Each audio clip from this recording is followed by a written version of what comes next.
Hey, CAA Niagara, I'm Shaukat, and I'm here at the Thorold office, and I've got the iconic Lois Sarkisian and the Director of Travel and Experience, Beth Fleeton, and they're here to tell you about the hottest destination in Europe right now. That's right, Croatia. Thanks, Shaukat. Well, here we are, Lois, back from Croatia, the up and coming destination in Europe, in the world for that matter.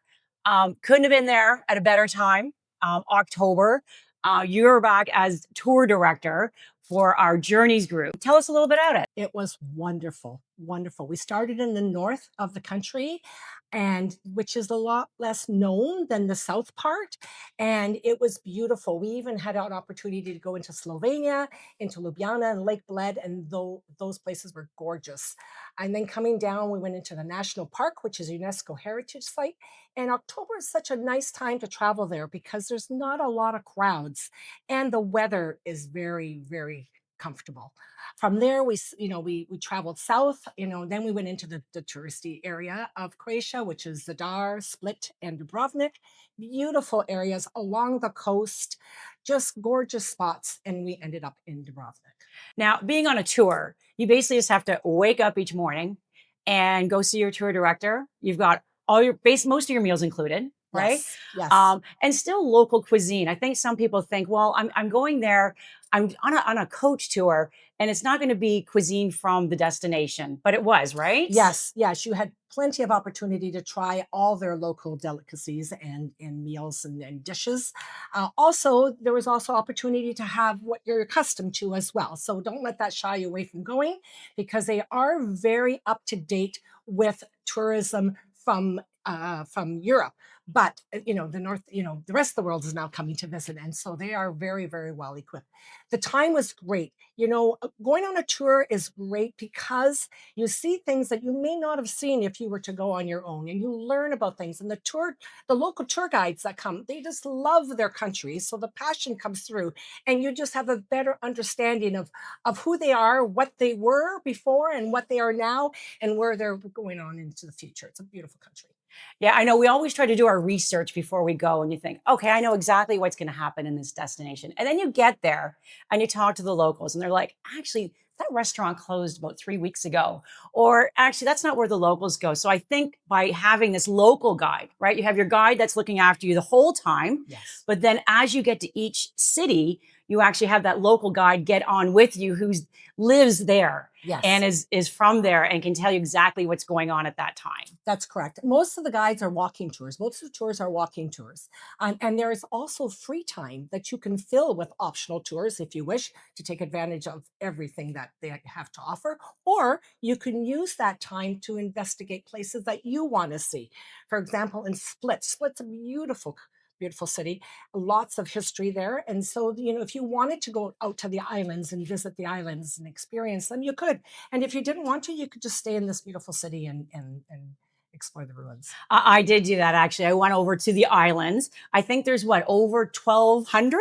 Correct. You can't visit all of those, but some of the really popular ones that you just mentioned, Hvar, definitely a highlight. Yes.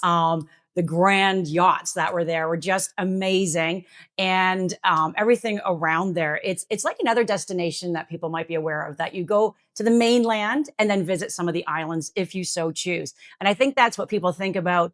But see, maybe the concern when you're on a coach tour, that it's so structured that you have to do everything with everyone all the time. But like you just talked about, you still have all that free time that you can do what you want. Yes. And the south part is very, very inviting, that you could go back another time and spend more time in a spot that you thoroughly enjoyed. So it is a country that has a lot to offer, depending on if you are a history buff or you love the outdoors, you like to hike or sail. It does cycle. Yeah. Right. It does offer a lot of options. For sure. Yeah, I actually did some e-cycling, I'll have to admit, which was wonderful, because I have to say it is a lot hillier than we're maybe used to. Yes. But the e-bikes were great. Yes. The national park, definitely a highlight. There's a number of those national parks. Yes. Those from Niagara are obviously familiar with a certain waterfall that we have here, but it's very different there in the parks, being able to walk around. Yes.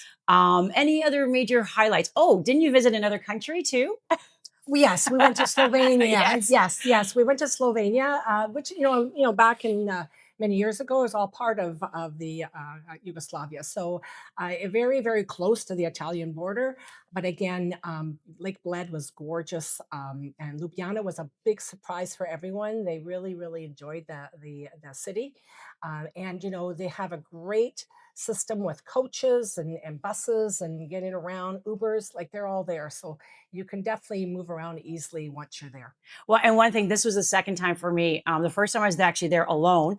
It was for work. So, but what was great is uh, Croatia has actually been deemed the safest country Yes. in Europe, if not obviously even more so, which is great because if you are a solo traveler, right, if you venture off from our group, what's nice is you can meander and go down different areas and not be concerned. Yes, I did witness that as well, for sure. Very easy to walk around. They have all the maps that you need. It's funny to see paper maps, but your GPS is on your phones. They all worked, so that was really not hard to visit the country and be Well, comfortable in it. because it was so popular that one time, we're going back. That's You should. That's a great idea. Yeah, Yes, yeah. So, yes, so Journeys is actually going back next October, yes, same time of yes, year because of all those reasons that you just listed. yes. We are going to have a presentation coming up in a very soon. What's the date? November 13th. November 13th. That's Yes. it. Yeah. Right here in Thorold, and we'll have a presentation at 2 o'clock in the afternoon. So if you'd like to sign up, just go onto our website and click on our presentations, which lists all of our presentations there. Sign up, and we hope to see you then.